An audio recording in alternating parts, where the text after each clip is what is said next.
Hello, everybody.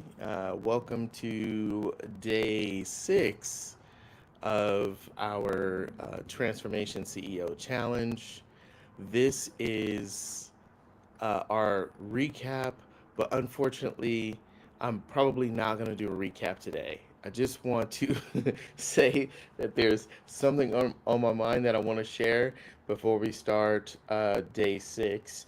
Um, but yesterday we did just briefly, we talked about why uh, being more visible and stepping into your visibility is powerful around opening up opportunities and possibilities that might not have been present or available or even identifiable. And so I want to invite you to, if you did not join us for day 5 or days 1 through 5, you can visit transformationceo.com/challenge and still get in on it. You can go back and review and look at all of the previous days and get caught up with us. But nevertheless, if you're here today, amazing.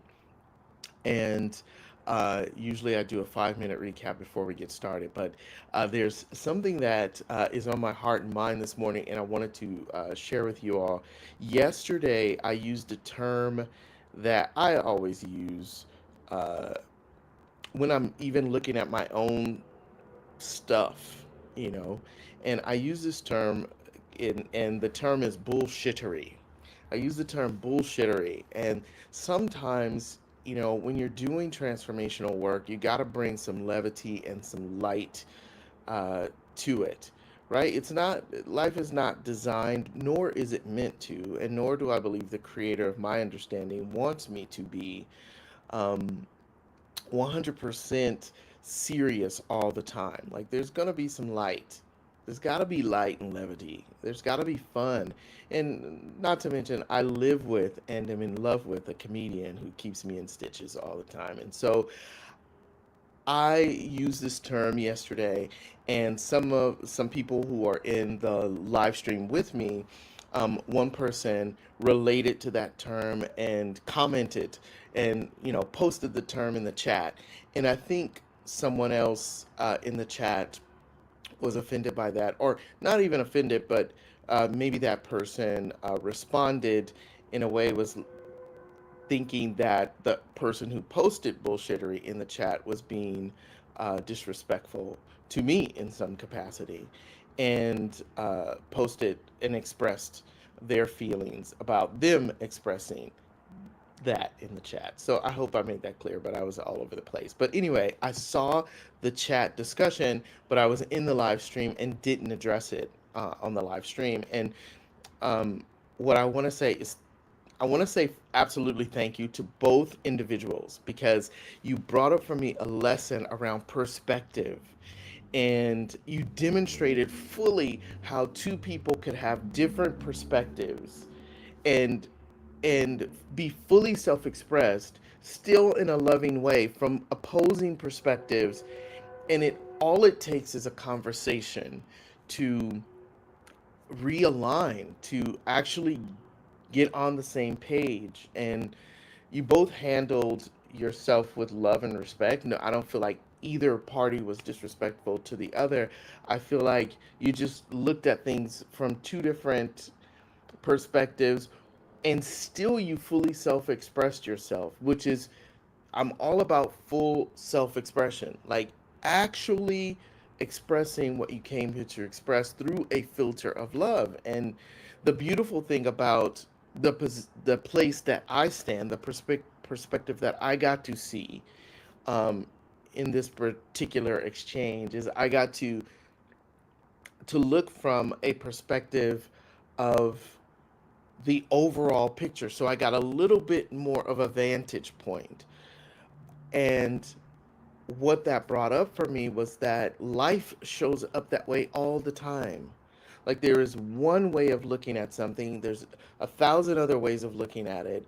And the creator of our understanding has this omnipotent way of seeing things that us, in our one limited perspective, just don't have we don't have the privy of seeing it that way. And so it was just a beautiful reminder of that. So I want to thank both individuals because you gave me such a great lesson and experience. And one of you even emailed me. I emailed you back this morning. I just really thank you both for fully self-expressing just being fully self-expressed and sharing in the chat. And I want to encourage more of it because there's there's lessons to be had even by me. So thank you both. So I'm gonna reset the room now and get started because it is 5 minutes goes really fast. So let me just share my screen.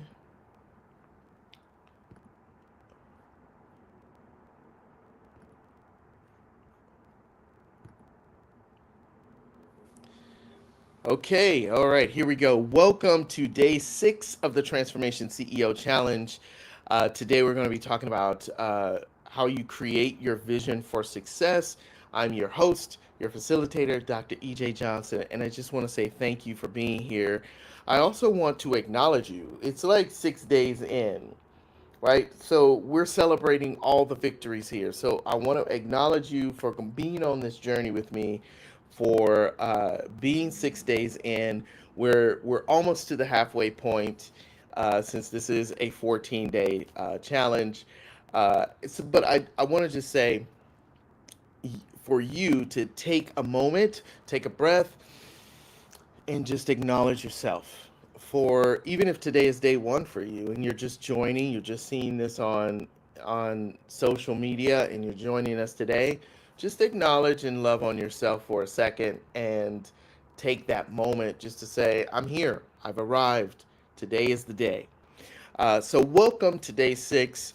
We're looking at creating your vision for success. And when I say create your vision for success, it's about really getting present to what success means to you, not necessarily what success looks like from an external perspective, which is what society would tell us success looks like, but what does it actually mean to you? And what does it look like, feel like, sound like, represent, is represented by in your mind, your heart? And we're going to talk about that briefly, but we're also going to go into a visualization of how we can manifest that and see that in our own visualization process. So we're going to get into that today. But why vision is essential.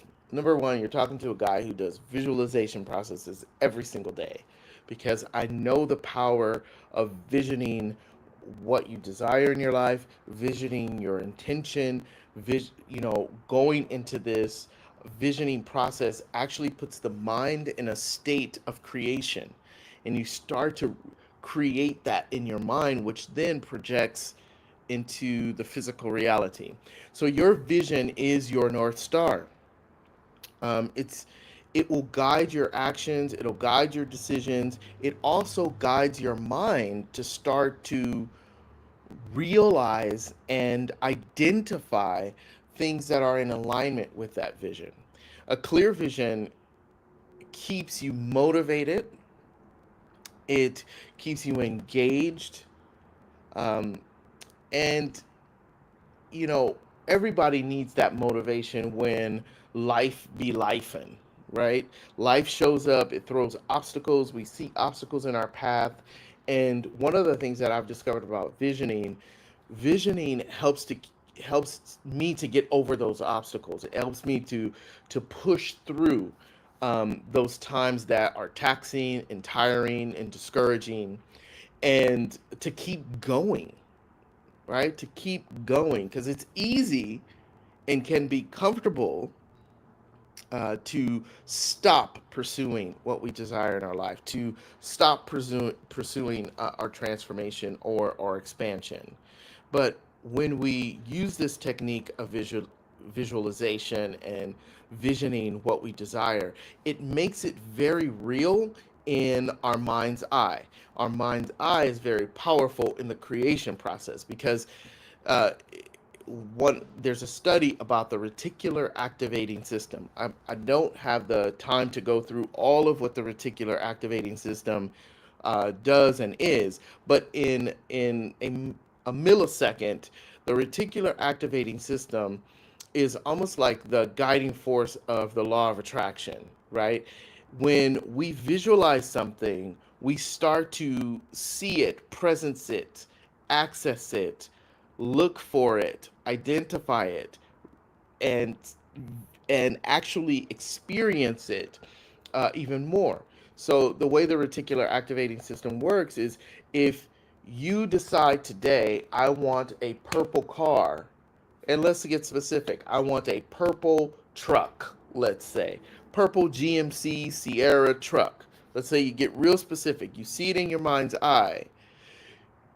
You start visioning yourself in it, feeling what it feels like to drive it, to touch the handles, to open the door, to kick the tires. You start to have these experiences of it. Your reticular activating system now starts hyper focusing on it, and you then start to see it in real time. So you start to see more trucks that look like that, and maybe you start to see more trucks that look purple, and maybe you start to see more Sierras that look purple, and maybe you start to see the exact one that you want. Somebody else has it, or it's rolling on the street, or it's on the showroom. They start to pop up in your awareness, and so that's some of the one of the reasons why visioning is so powerful.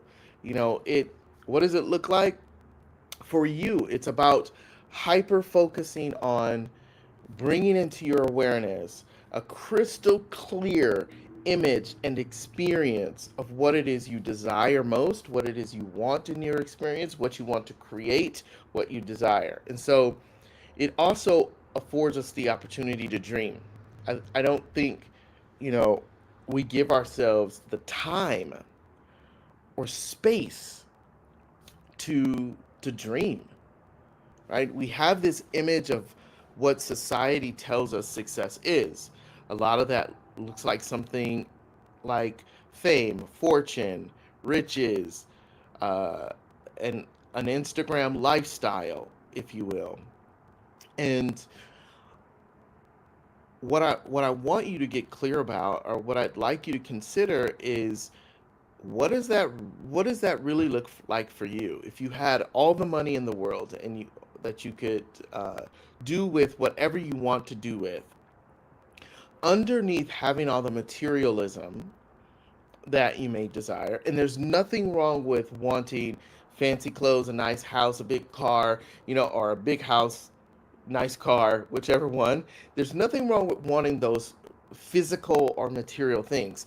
I am not in any way bashing having nice things, because anybody who knows me knows that I love, love, love, love nice things. It's actually my love language is gifts. So I'm not bashing that at all. But what I'd like you to consider and get present to, is what is the feeling tone that having those things gives you, right? And this is a big lesson. I'm being transparent here. It's a big lesson that I had to learn from me, given that my love language is gifts. Like, I had to really get present to, am I looking for the material thing? Does that is that what I deem successful? Or is it the feeling tone that I get by being in possession or having access to the material thing, right? Is that what I deem successful? And what success looks like to me has changed over my decades of being here.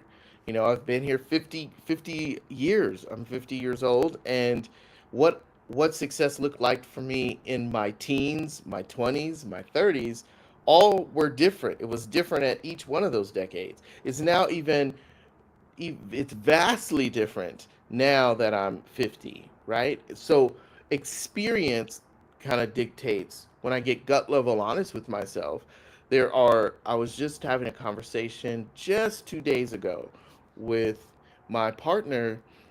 I was telling her that some of the things that I value in a relationship are different today than what they were 20 years ago. right? What I want in a relationship has been changed by the experience of going through the pandemic. And so life has imparted change on what I think is successful now. And so has my spiritual growth. Like who I am spiritually now dictates a lot of what I consider success. And so I said all that to say that you have to fully get present to what you deem is successful and not necessarily rely on what society tells you is.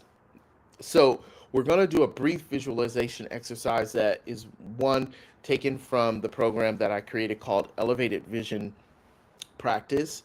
And I'm going to ask you to just simply take a deep breath right now. Just get present to where you are, get present to your body, what you're experiencing or feeling in your body. If you feel discomfort, try to find a place where you can get comfortable. If you're driving or operating heavy machinery, please don't do this exercise right now. But if you are in a space where you can allow yourself to just kind of get into a relaxed state, please do so. The first thing I'd like you to do is close your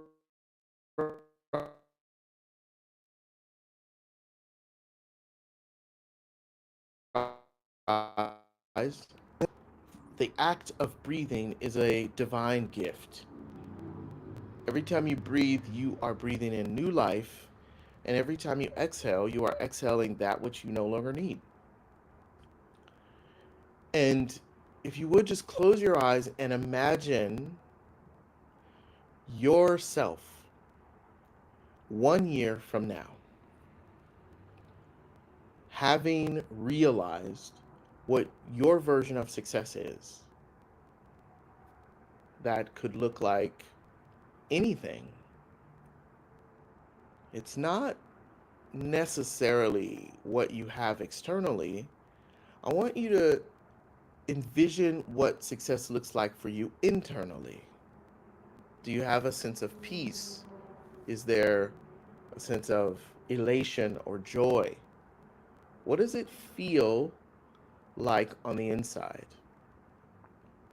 Let's start with the feeling. I'm going to ask you to look as well, but let's start with what success feels like 1 year from now, having realized what you deem successful. What's the feeling tone that's present there? Now I want you to take a look at what it looks like for you. Do you look differently? When you look at yourself in the mirror, do you look different? Does your body look different? Does where you stand, your surroundings look different? What do they look like? Is there a predominant color or color temperature? Does it have a timbre to the style and look of what's what you envision? Now I want you to listen for what significant sounds may be present. Is there a dominant sound? Is there a whisper? Is there something loud? Is it soft?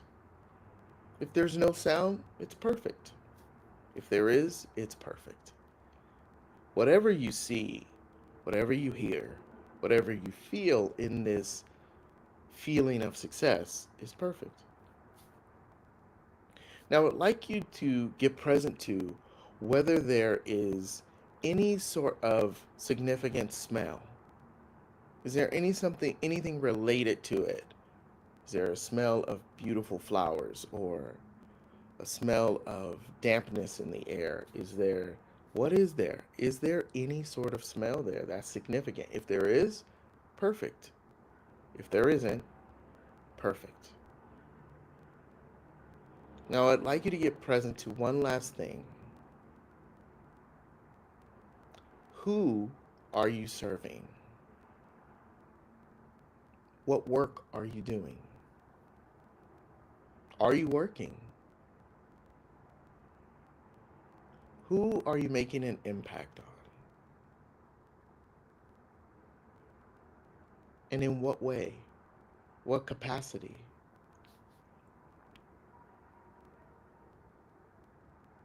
Just take a moment here. Be with this.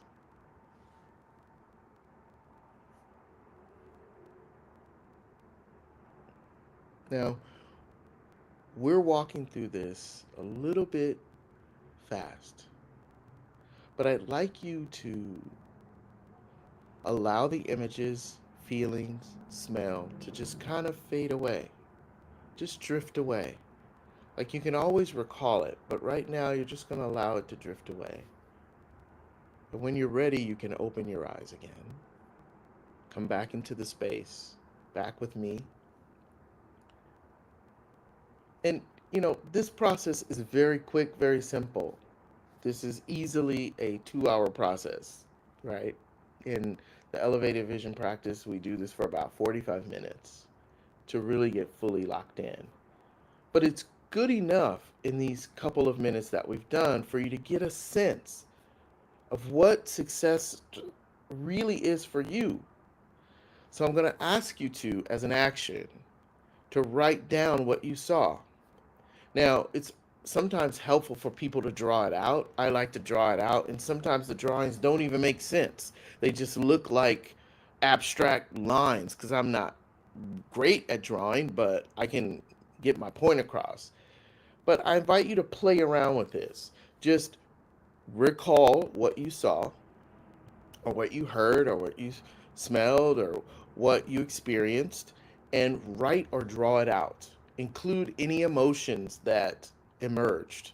Was there joy? Was there fear? Was there innocence? Was there guilt? Was there confidence? Whatever you felt is perfect. Just write it out. Some practical steps toward your vision. What steps will you make today? What steps will you take today to make your vision a reality? Write down 1 to 3 practical steps. This is also in your workbook, so if you have the workbook, you can actually put it inside of your workbook. But for those of you who don't, no problem. Just write this on a piece of paper. So that concludes today. What I want you to get present to is you have the right to dictate what success looks like for you. No one else can put that on you unless you allow it. You get to create it the way you want it to be created, and you can do so at any time. Revisit the vision of what it looks like for you to be successful in 1 year. Revisit that. Do it again and again and again. Sketch it out, write it out, draft it out, plan it out, and then take 1 to 3 baby steps, 1 to 3 action steps toward that reality, the reality that you're creating. Tomorrow we'll focus on cultivating an abundance and prosperous filled mindset. Thank you for joining me for day 6. I look forward to seeing you tomorrow. Peace and blessings, everybody. Have a beautiful day.